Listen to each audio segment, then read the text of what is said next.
마태복음 21장 23절에서 32절 다 같이 함께 읽겠습니다.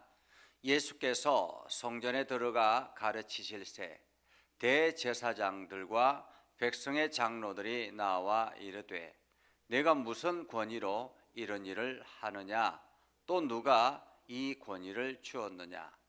예수께서 대답하시되 나도 한 말을 너희에게 물으리니 너희가 대답하면 나도 무슨 권위로 이런 일을 하는지 이르리라.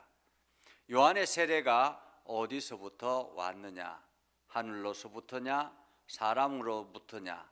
그들이 서로 의논하여 이르되 만일 하늘로부터라 하면 어찌하여 그를 믿지 아니하였느냐 할 것이요, 만일 사람으로부터라 하면 모든 사람이 요한을 선지자로 여기니 백성이 무섭다 하여 예수께 대답하여 이르되 우리가 알지 못하노라 하니 예수께서 이르시되 나도 무슨 권위로 이런 일을 하는지 너희에게 이르지 아니하리라.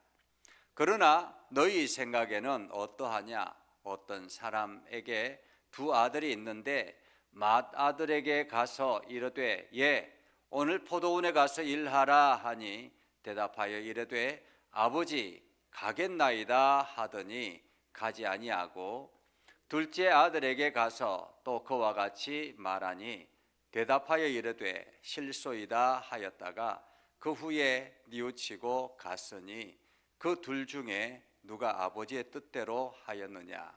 이르되 둘째 아들이니이다. 예수께서 그들에게 이르시되 내가 진실로 너희에게 이르노니 세리들과 창녀들이 너희보다 먼저 하나님의 나라에 들어가리라. 요한이 의의 도로 너희에게 왔거늘 너희는 그를 믿지 아니하였으되 세리와 창녀는 믿었으며 너희는 이것을 보고도 끝내 뉘우쳐 믿지 아니하였도다. 아멘. 오늘도 하나님의 은혜가 여러분의 삶에 가득하기를 바랍니다. 여러분을 통해서 하나님의 영광이 나타나기를 주님의 이름으로 축복합니다. 어느 교회의 여전도의 연합회에서 선교를 하기로 결정을 했습니다. 선교를 하기로 결정하고 재정을 어떻게 모을까 하다가 주일날 예배 전에 여러 가지 미역이라든지 다시마라든지 멸치라든지 이러한 것을 도매상에서 떼서 좀 팔자, 그렇게 해서 당회의 허락을 받고 이제 교회 입구에서 그것을 팔기 시작했습니다. 처음에 팔기 시작하니까 성도들이 함께 동참하고 많이 구입해주고 해서 재정적인 여유가 생겨졌습니다. 이렇게 이제 많은 것 계속 이것을 이제 몇 달 동안 팔다 보니까 아예 이 사업을 우리가 계속적으로 하자라고 그렇게 결정을 했습니다. 그래서 매주마다 예배 전에 항상 이게 장터를 열기 시작했습니다. 이렇게 장터를 열기 시작하다 보니 이제 성도들이 바쁘기 시작한 거예요. 예배보다는 이 장터를 어떻게 운영할까, 그리고 이것을 준비하는 일에 너무 분주한 거예요. 그래서 우리가 이것보다는 차라리 도매상들에게 직접 와서 이곳에서 판매를 하고 우리가 거기에 수수료를 받자. 그렇게 해서 여전도회가 결정을 하고 직접 이제 외부 상인들에게 거기에서 판매를 하도록 허락을 한 것입니다. 처음에 이 업체가 오고 저 업체가 오고 하다 보니까 나중에는 아예 이게 예배 전에 이게 교회가 앞마당이 장터가 되어 시장터가 되어 버리더라라는 거죠. 그래서 목사님이 가만히 보니까 이래서는 안 되겠다. 그렇게 해서 모든 외주에 있는 사람들을 다 나가라고 그렇게 이야기를 했습니다. 그러자 여전도회에서 난리가 난 거예요. 목사님이 무슨 권한으로 이렇게 하냐고. 우리가 몇 년 동안 이렇게 계속해서 수입을 얻고 이것을 가지고 선교도 하고 뭐 이것도 하고 저것도 하고 다 하는데 목사님 무슨 권한으로 이렇게 하냐고. 그러면서 문제가 일어나서 교회가 분란이 일어나는 그러한 일이 생겨나기 시작했습니다. 여러분 생각에는 어떻습니까? 오늘 예루살렘 교회가 그러했습니다. 처음에는 아주 단순하게 생각했습니다. 이스라엘 사람들이 먼 길을 오기 때문에 제물을 하나님 앞에 드리는데 거룩하게 순수하게 정결하게 드리는 것이 중요하겠다. 그렇게 해서 멀리서 온 제물들을 가지고 오다 보니까 중간에 먹이도 제대로 먹이지도 못하고 그렇게 짐승을 끌고 왔다가 고생해서 아주 파리한 것들을 가지고 하나님 앞에 드릴 수 없어서 처음에는 편의로 아예 그곳에 양을 키우고 염소를 키우고 소를 키우고 이렇게 해가지고 그것을 잡아서 드리는 것으로 허용을 했습니다. 그러다 보니까 돈 바꾸는 사람도 필요했고 또 이 사람도 필요하고 저 사람도 필요하고 그렇게 하다 보니 아예 이제 예루살렘이 장터가 되어버린 거예요. 시장터가 되어버린 것입니다. 난장판이 되어버린 것입니다. 절기가 되면 완전히 예루살렘 성 안은 장터로 가득 차 있는 것입니다. 하나님 앞에 예배하는 예배는 뒷전이고 여기에서 돈을 수수료를 받는 그러한 것이 재미가 있었습니다. 그렇게 해서 그 광경을 보고 예수님께서 그 시장터에 있는 그 상인들의 판을 다 뒤집어 버린 거죠. 판을 다 뒤집어 버리니까 난리가 난 것입니다. 쫓아내고 하니까 이게 난리가 난 것입니다. 그래서 거기 예루살렘의 그 제사장들과 이것을 관리하는 사람들이 찾아와서 예수님에게 이야기합니다. 당신 무슨 권위로 이렇게 하느냐라는 것입니다. 당신 무슨 권위로 이렇게 하느냐. 오늘 성경은 이렇게 시작합니다. 예수께서 성전에 들어가 가르치실 때 대제사장들과 백성의 장로들이 나와서 이르되 내가 무슨 권위로 이 일을 하느냐. 장터를 완전히 엉망으로 만들어 놓고는 이제 사람들을 가르치기 시작하는 것입니다. 그런데 그 가르치는 중간에 이 대제사장과 백성들의 장로들이 와서 이야기합니다. 당신 무슨 권위로 이렇게 하느냐고. 우리가 허락을 했는데 무슨 권위로 이렇게 하느냐라고 이야기를 합니다. 그럴만하죠. 대제사장이 말 안 하는데 감히 이 시골에 있는 촌뜨기 예수가 와가지고 이 시장터를 뒤집어 버렸으니 얼마나 화가 나겠습니까? 무슨 권위로 이 일을 하느냐. 그때 예수님께서 이렇게 질문을 하죠. 그러면 나도 너희에게 하나 묻겠다. 나도 너희에게 묻겠다. 그러면 너희가 이 일에 대답하면 나도 대답하겠다라고 이야기를 합니다. 그러면서 이렇게 질문해요. 요한의 세례가 어디서부터 왔느냐? 요한의 세례가 어디서부터 왔느냐? 세례 요한이 하는 세례가 어디서부터 왔느냐? 하늘로부터냐? 사람으로부터냐? 라는 것입니다. 하늘로부터냐? 사람으로부터냐? 그러자 대제사장들과 이게 장로들이 가만히 보니까 이게 함부로 대답할 것이 안 되는 거예요. 함부로 대답했다가 큰일 날 것 같았어요. 그래서 자기들끼리 의논하기 시작합니다. 어떻게 대답하지?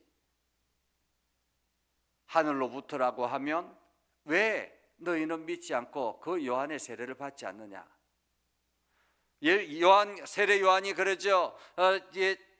유대인들이 오면 이게 독사의 자식들아, 서기관들이 찾아오면 독사의 자식들아라고 막 그 혼쭐을 내잖아요. 이 제사장들과 서기관들과 장로들이 왜 하늘로부터 왔다고 하면 왜 너희는 그 세례를 받지 않느냐라고 묻는 것이죠. 그러면 대답할 수가 없는 거죠. 그래서 그렇게 대답하기도 어렵고, 만약에 사람으로부터 왔다 이렇게 이야기하면 당시에 세례 요한은 유명했습니다. 세례 요한은 많은 사람들이 따르기도 했지만은 그래도 이게 그 헤롯을 향해서 막 지적하다가 결국에는 사형받은 거잖아요. 헤롯을 지적하다가 사형받았습니다. 그러니까 백성들의 입장에서는 굉장히 이 사람은 선지자인 거예요. 죽음을 당했으니까. 하나님의 말씀을 선포하다가 죽음을 당했으니 그때 당시에 백성들은 이 요한이 선지자다 그렇게 믿고 있었던 것입니다. 그런데 만약에 사람으로부터 그 요한의 세례는 그냥 그 사람이 그냥 한 거지 아무런 의미가 없다라고 이야기하면 그렇게 따르는 사람들, 요한을 따르는 사람들이 이렇게 많은데, 온 백성들이 그 요한을 따르는데 우리가 그들이 들고 일어나면 이것도 문제다. 그렇게 해서 우리는 거기에 대해서 대답하지 않겠다라고 이야기를 한 것입니다. 그러자 예수님도 말씀하죠. 나도 그러면 너희에게 대답하지 않겠다. 나도 너희에게 대답하지 않겠다. 내 권위가 어디서부터 오는지 너희에게 대답하지 않겠다. 너희가 이것조차 말할 수 없으니 내가 이야기한다 한들 너희가 믿을 수 있겠느냐라는 거죠. 그러면서 예수님께서 한 예를 듭니다. 만약에 어떤 사람에게 두 아들이 있다. 맏아들에게 가서 야, 오늘 포도원에 가서 일해라 라고 이야기를 했습니다. 그러자 이 맏아들은 예 하고 대답하고는 가지 않는 거예요.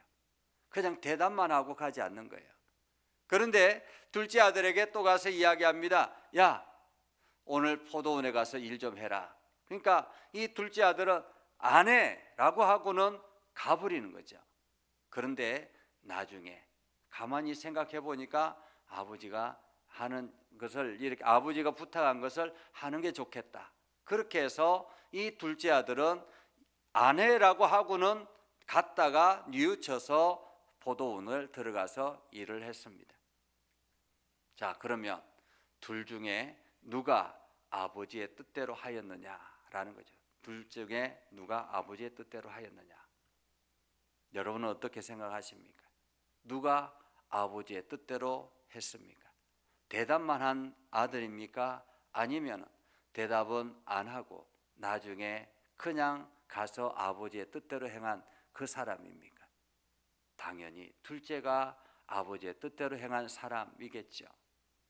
이것은 오늘 예수님께서 장로들과 제사장들과 서기관들과 종교 지도자들에게 하는 말씀입니다. 너희가 지금 하나님의 말씀을 지킨다고 하고 하나님의 율법을 지킨다고 하고 그냥 형식 말로 입술로는 지킨다고 하는데 정작 삶은 그렇게 살지 않는 것을 보면서 너희가 하나님의 뜻대로 행하는 자냐라는 것입니다.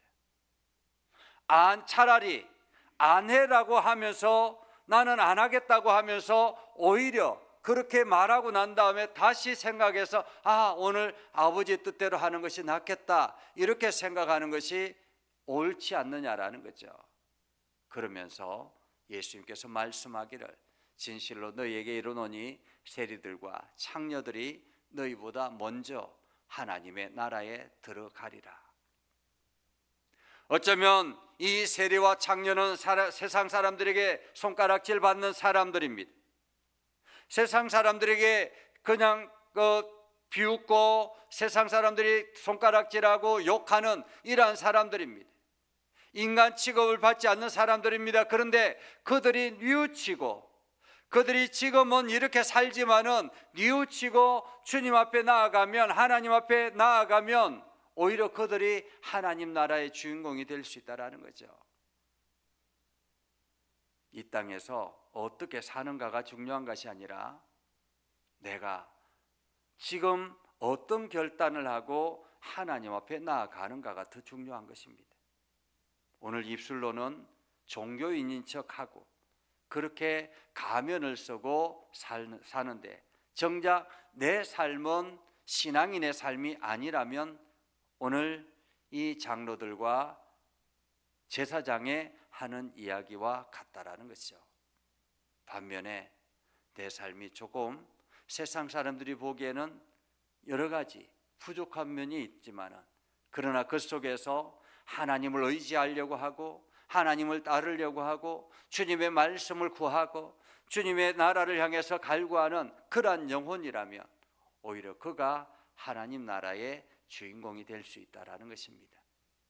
오늘 우리는 이중적인 삶이 아니라 내 입술과 내 행동이 온전히 하나님을 향해 나아가는 것이 중요합니다.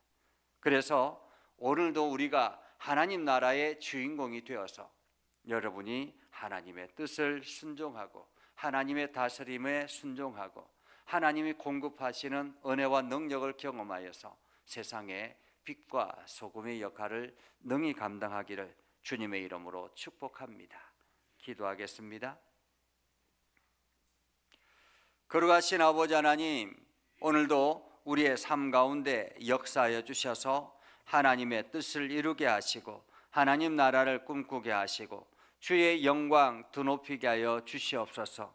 아버지 하나님, 오늘도 우리가 입술의 고백만 있는 것이 아니라 우리 삶으로 실천하며 나아가는 거룩한 성도들이 되기를 원합니다. 하나님, 우리에게 지혜를 주시고 믿음의 결단을 허락하여 주시고 그 믿음을 향하여 온전히 순종하는 그러한 용기를 허락하여 주시옵소서.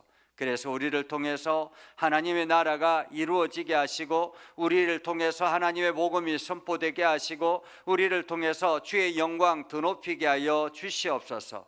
오늘도 복음의 일꾼으로 온전히 쓰임받게 해주셔서 하나님의 선한 뜻을 이루게 하여 주시옵소서. 예수님의 이름으로 기도드리옵나이다. 아멘. 이제는 우리 구주 예수 그리스도의 은혜와 하나님 아버지 극진하신 사랑과 성령님의 감화 감동 역사 위로 교통하시며 은혜가 주님의 말씀 의지하며 나아가는 믿음의 백성들 위해 하는 모든 일들 위해 영원토록 함께 하옵시기를 간절히 축원하옵나이다. 아멘.